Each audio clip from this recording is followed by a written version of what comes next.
Şimdi kendinizi kristal berraklığında bir göl kıyısında hayal edin. Su öyle durgun ki yüzeyinde gökyüzünün mükemmel bir yansımasını görebiliyorsunuz ama bir taş atıldığında o mükemmel görüntü parçalanıyor. Dalgalar gölün yüzeyine yayılıyor ve artık neyin gerçek, neyin yansıma olduğunu ayırt edemiyorsunuz. İşte bir narsistle olan ilişkiniz tam da bu taşın atılmasından sonraki o kargaşa anına benzer. Ben Mustafa Çay.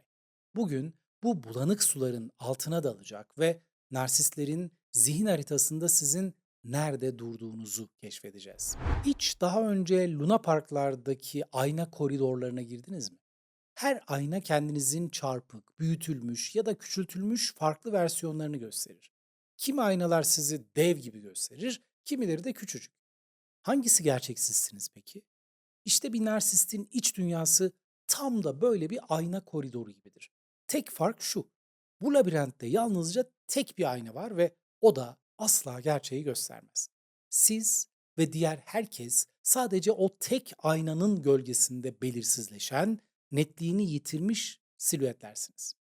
Narsistin zihninde filizlenen en tehlikeli kurgu entelektüel bir asimetri efsanesidir. Onlar kendilerini Mozart'ın bir senfonisini dinlerken diğerlerinin duyamadığı gizli notaları yakalayabilen seçkin bir dinleyici gibi görürler. Sizse ne kadar yetenekli, başarılı ya da zeki olursanız olun onların gözünde bir kulağını melodiye verememiş, sadece ritmi tutturmaya çalışan bir amatörsünüzdür. Bu algı onların her hareketine sızar. Konuşmalarına, bakışlarına, size karşı kurdukları bütün stratejilere. Bir yumurta dışarıdan sert, parlak ve kusursuz görünür. Ama bir çatlak oluştuğunda içindeki tüm sıvı akar, biçimi bozulur ve artık o yumurta hiçbir zaman eskisi gibi olmaz. Narsist için özür dilemek o ilk çatlaktır. Bir kez hatalıydım dediğinde o kusursuz kabuğa bir darbe vurulmuş olur. Ve eğer bir hata varsa belki daha fazlası da olabilir. Bu domino taşlarının devrilmesine asla müsaade etmezler. Bu yüzden gerçekliği büker, eğer, eritir ve isteklerini kalıba dökerler. Peki gerçekler öyle midir? Gerçekler onlar için bir ham maddedir, sabit değildir. Bir heykeltıraş kili nasıl yoğurursa narsist de gerçeği öyle şekillendirir. Bugün size söyledikleri bir cümle yarın hiç söylenmemiş olabilir. Üstelik bunu söylediklerinde gözlerinizin içine bakarak sanki siz unutkan bir çocukmuşsunuz gibi hafızanızı sorgulamaya çalışırlar. Victoria döneminde sokak lambalarının gazla çalıştığını biliyor muydunuz? Gaz akışı azaldığında ışık kısılır, her şey loş ve belirsiz hale gelirmiş. Gaslighting de işte bu loş ışıkta gerçeği görmeye çalışmak gibidir. Bu hiç olmadı derler size. Sen hayal görüyorsun derler. Belki de dinlenmelisin, çok yorgunsun. Ve bir süre sonra siz de o loş ışıkta kendi gölgenizden bile şüphe etmeye başlarsınız. Bir sirk akrobatının havada dönerken topu nasıl başka bir akrobata fırlattığını hayal edin. Top o kadar hızlı ve ustaca atılır ki seyircinin aklı bulanır. Narsist de suçu böyle aktarır. Bir tartışmada asıl mesele onların yaptığı bir yanlış olsa bile diyalog bittiğinde siz kendinizi savunur halde bulursunuz. Sen beni dinlemiyorsun dediklerinde asıl meselenin onun söylediği yalan olduğunu unutursunuz. Sen hep kontrolcüydün zaten dediğinde onların sınır tanımayan davranışları gölgede kalır. Çöllerde susuzluktan ölen insanların son anlarında serap gördüklerini söylerler ya. Su olduklarını sandıkları yerde kum, yeşillik olduğunu düşündükleri yerde boşluk vardır. Sessizlikle cezalandırmak duygusal bir çöl yaratmaktır işte. Narsist konuşmayı keser, varlığını hissettirmez, sanki orada değilmiş gibi davranır. Sizse o duygusal çölde bir damla ilgiye, bir kelimeye susamış şekilde kaybolur gidersiniz.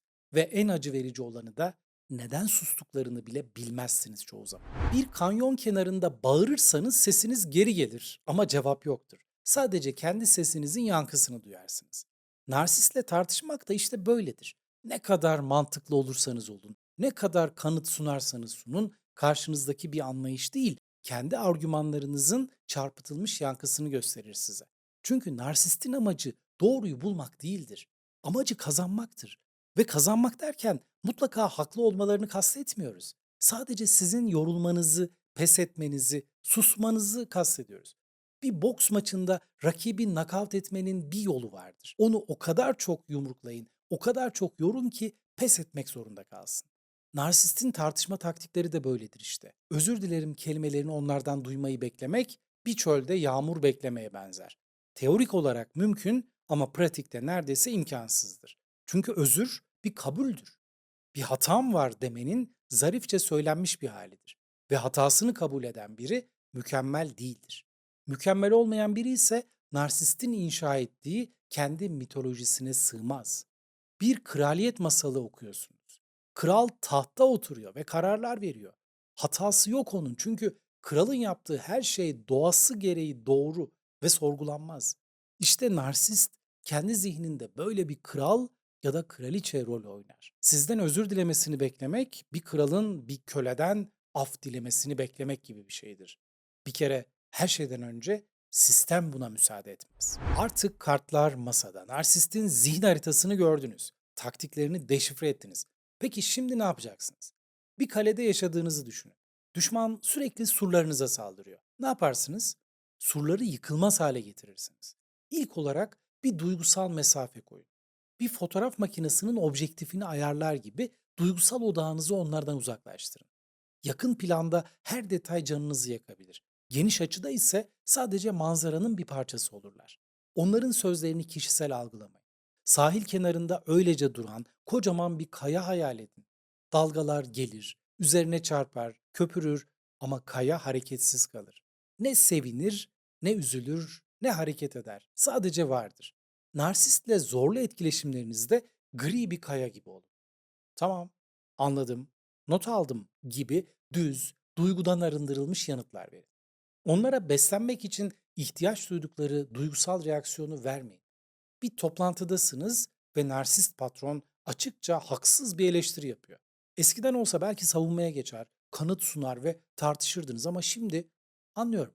Bu konuyu not aldım der ve geçersiniz. Dram yok, enerji kaybı yok, kendini suçlu hissetmek hiç yok. Gemiler eski zamanlarda yıldızlara bakarak yol bulurdu. Siz de içinizdeki o ilkel sezgiye kulak verin. Bir şey yanlış hissettiriyorsa muhtemelen yanlıştır. Narsistler başlangıçta büyüleyici olabilir ama içgüdüleriniz size kaç kurtar kendini dediğinde nedeni sorgulamak için zaman kaybetmeyin. Orta Çağ kalelerinin etrafında hendekler olurmuş. Çünkü fiziksel bir boşluk en iyi korumadır. Narsistle aranıza duygusal mesafe, fiziksel ve zihinsel hendekler açın bu yüzden. Bu konuyu tartışmayacağım. Bu davranışı kabul etmiyorum. Bu sınırı aşarsan ilişki biter gibi net, kırmızı çizgiler koyun. Ve bu çizgilere mutlaka siz de sadık kalın. Bazen en büyük zafer savaşmamaktır. Bir bina yanıyorsa içeri girip yangını söndürmeye çalışmaz, binadan çıkarsınız. Toksik bir ilişki yanmakta olan bir binadır.